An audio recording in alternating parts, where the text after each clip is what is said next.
Okay. All right. So welcome everybody, and those who haven't met me before. I'm Shani Samuel. Just wanted to have a quick chat with you, and it's going to further dovetail into what you're about to learn today as part of your Module 3. So what you're about to learn today as part of Module 3 is, firstly, it's going to talk about mission statement. Have you guys read ahead about mission statement today? Okay, so a mission statement basically defines your operative position. So let me just, okay. So it defines your operative position, and I'm guessing we're all kind of visual people here, right? So I have a visual for you. When I think of something that defines, right, I think of something that's kind of like a boundary.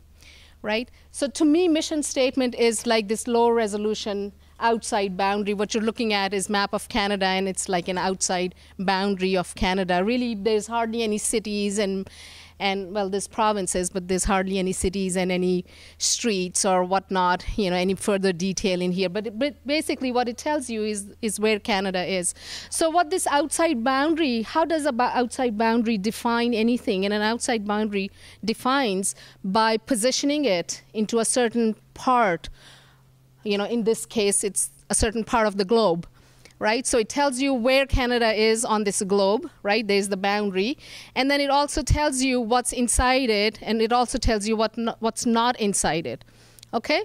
And that's exactly what a mission statement does in the world of business for you, right? It quickly defines what's inside it, what is it that you're doing, and it also, in a very, very quick, low resolution, but yet very complete, because the boundary it's low resolution, but it's complete. Okay, it's complete in the sense of, that it completely encompasses your position. Okay, and that's exactly what a mission statement does. It completely grounds your position, and it tells you what you're about to do is going to happen in this area, and this stuff outside of it is not included, and what actually is included is going to reside in this area, right? And there's your boundary. And that's what a mission statement does. A mission statement very quickly grounds you to your position. So how does this dovetail into what I'm about to speak to you today? So when Professor Romero asked me to speak to your class today, I wanted to align it with what my business is. So I own a small home-based architectural services business, and it's a sole proprietorship. And I'm a company of one, literally, right? So who works in tandem with multiple other consultants, mechanical, electrical, and so forth. So how does my mission statement guide my business? How does this low resolution boundary define and then further help me stay aligned with my objectives, with my goal, with my growth strategy? Right? How do all those layers then align themselves? So really speaking, that boundary becomes the edge of the lens through which then I can see, and then all those layers can populate within this, right? And I can very clearly see if there's an item or an objective that sits outside that it's clearly outside that, and I'm not going to bother, right? It helps me sort the tree from the forest, let's just say. Right? And that's really how a mission statement helps you stay guided. So I would like to share this story with you, how my business initially came into being, because really that's when a mission statement is very much needed. And interestingly enough, that's when typically a mission statement is very, very loosely formatted. Because as you grow more experienced, it better defines itself later on. So it was really loosely formatted initially, and this mission statement. And to me, really speaking, I was thinking, okay, so I've got my OA hours finished, and I've had my license. I've registered my certificate of practice. But the problem is, I'm a business, but I have no business. Okay, so how am I going to get the business? And then how am I going to keep it steady? And how am I going to have enough business at a steady pace to stay afloat, right? These are some very real questions that come to your mind when you're small and you're new. And so at that point, the only thing that could come to my mind was that I'm going to ensure that I will provide professional service of whatever capacity I know that I can handle, because of course your experience is low at that time too.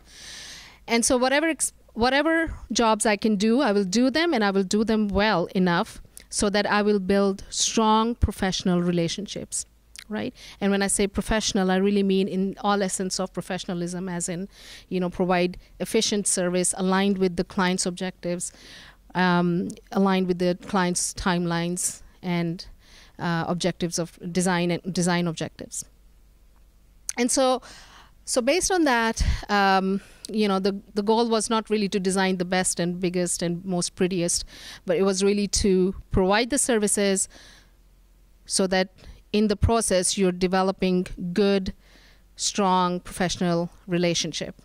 And why was that so important? Because my goal was to retain as much of the clients as I can and get repeat business, to be honest, right? Because I really didn't know when I'm going to get the next job, where I'm going to get the next job, and how I'm going to, and then that kind of addresses all those other concerns that were floating at the back of my mind. And so while that's kind of like my boundary, develop good professional relationships, right? And what do it well. So that created that layer, and it started to populate. Okay, so I know drafting, I know building code reasonably well, with especially when it comes to interior fit ups and such. Those are quick and easy jobs, right? So these are the jobs, but I'm going to make sure that I do them well, right? And the goal is to keep your clients. So based on that operative, then I had that as my strategy, and then as my main strategy and statement. And then outside of that, in terms of networking and marketing, my goal was to do what I consider a 360 marketing. So market yourself among your colleagues, right? So if you're students and you have a network of other students who are business oriented, market yourself, talk to them, tell them that you have a business, right? And what you can and cannot do as part of that business. What type of services are you willing to provide, right? And then also talk to any consultants that you come in contact with while you're doing any of the jobs, right? And then also the clients that are bringing the work to you. Okay, so do whatever it takes. So do a 360 marketing. Use all your sources: LinkedIn, Facebook, whatever social medias that are available to you. Market yourself.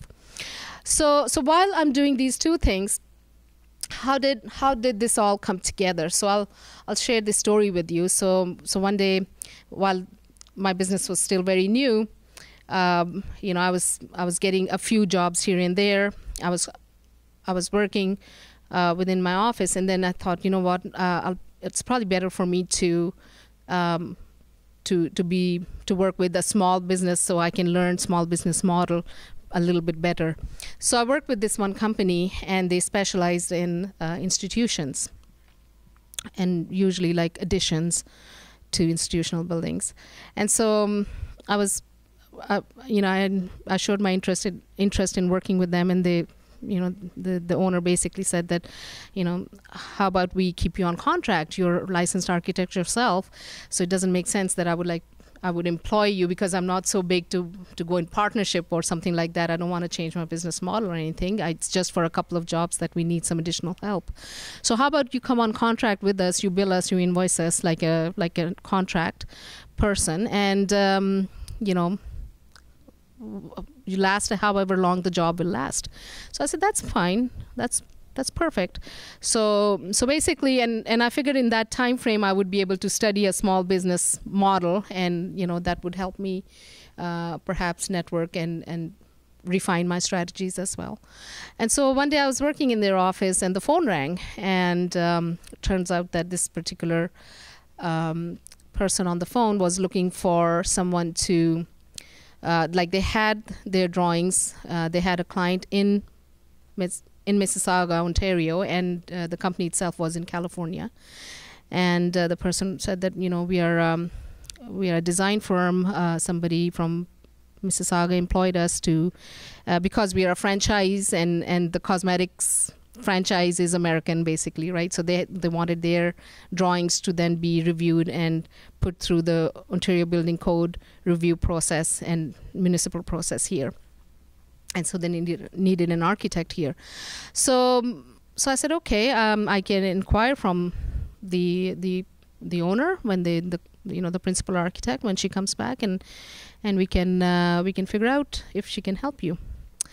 Now, the interesting thing was, I could have at that point told them that, no, we don't do this kind of work, and because I knew very well that we couldn't do this kind of work.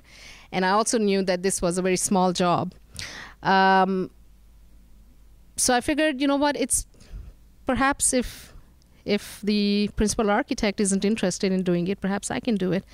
But of course, I didn't want to articulate it that way. So I said, how about you call us back in an hour, and I'll have some answers for you. And so I took all the details from them, how big the unit was, what type of services were going to be required to get the approvals, and, and what stage of readiness the project was, the drawings were, and so everything that could be asked.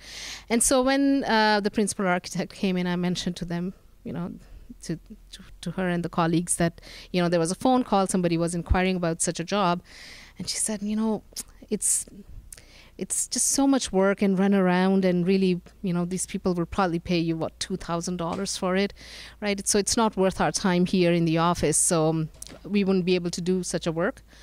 And then almost in passing, as she's leaving, she's like, but if you want to do it, perhaps you can take it. I mean, you're a fully licensed architect, so if you want to do it yourself, you can take it.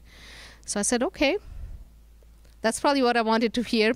What that also told me, as Ram and I were speaking earlier, and what that also told me is how much this job should cost, right, or should be billed at, right, which is probably another thing that I was questioning. How much would I even charge them, right? So about $2,000. So I said, that's not too bad. That's $2,000, and it's a client that's possibly going to be mine for a change, right? So I said, okay, why not? So the caller called back for sure. I said yes. The company that you called in fact doesn't do this work, but it so happens that the person who picked up the phone is a licensed architect as well, and I can provide you with the service for this much amount. So never think that a job is too small, eh? I have now done 5 other projects with that company.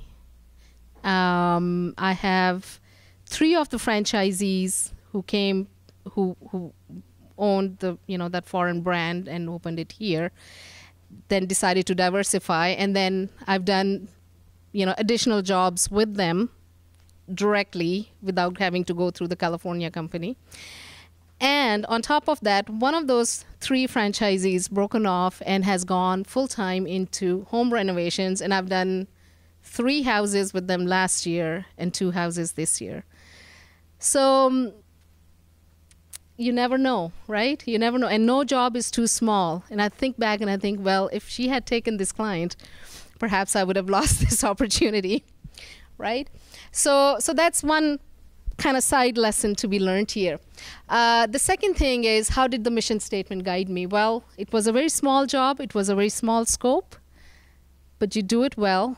You build strong professional relationships, and that helps feed your network. That helps feed work for the next so much. You don't know, you don't see the end of it, right? You do even if it's a small scope of work, you keep your price down. You keep it reasonable. You do a good job.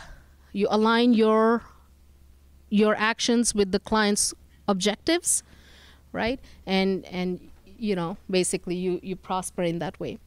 All right. So yes, and another way this mission statement basically helped me was quickly see what's ethical, right? I also knew that I was on the boundary of some ethical situation as well, right? When that call came in, because this service not just falls in my area of work boundary, but also my, the owner whose office they called, right? It's in their area of work boundary as well. So how do you delaminate, and how do you work your way around it, right? So really speaking, a mission statement, as loosely as this outline boundary is, it tells you exactly where you fall, what you're doing, right, and how to guide yourself through it. All right, I'd be happy to take any questions if you have at this point. No? Okay. You may ask other questions. Yes. Missions or anything about her business. Yes.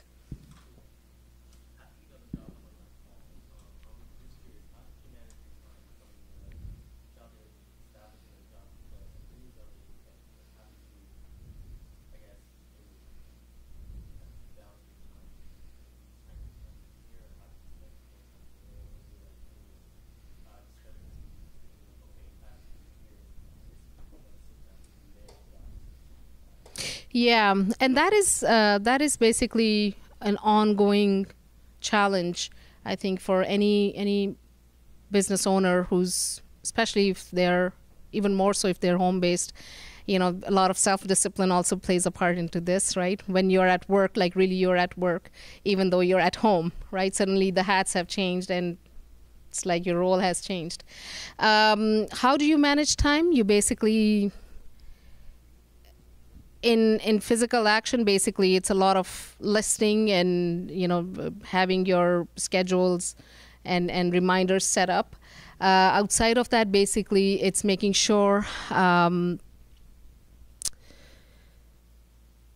making sure your schedule is very clear when somebody's calling you, for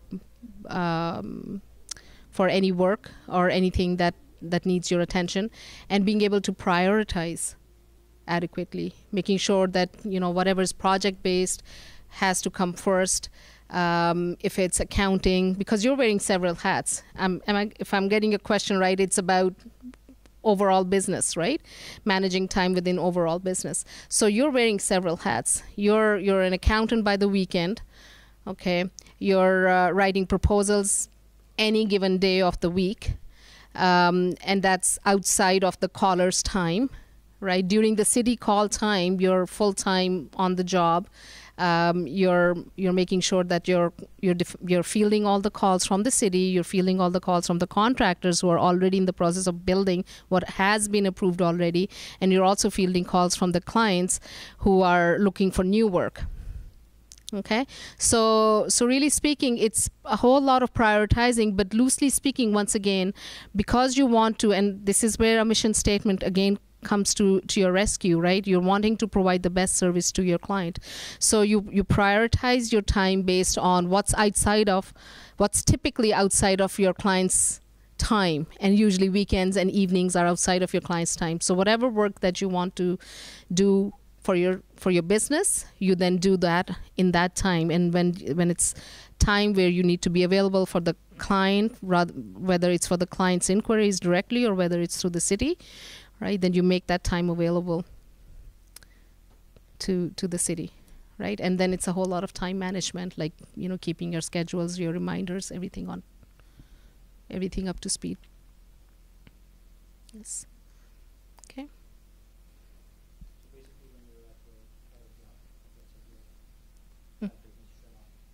Mm-hmm. Yes, so for those 2 hours, all the calls will go to my cell phone, my voicemail, yeah. And then as soon as I'm done, I'll be attending to them. Yes. And that's where I think you can use the technology to your benefit a lot, right? A lot of people actually prefer to send emails. Yes. In fact, the city, almost 99% would communicate through emails. And it's particularly because, they want to have a written record of everything for themselves as well, right? Because that's how cities are billing their time as well.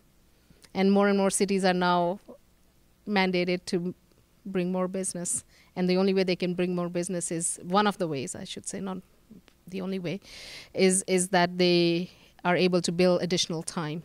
So if they have a permit and the permit includes X amount of time for a project's review, If let's say your project is deficient your project drawings are, let's say, deficient every time, or you're not completely answering their requirements, then that makes them spend additional time on your drawings, and then that gets billed additionally, right? So they want to track that as well. So they want to always send emails back and forth. So in a way, that technology works for your time management as well when you're not in office. Yes. Okay. Any other questions? Marketing, growth, networking, office management. Okay, that's great. All right. All right, great. So guys, I thank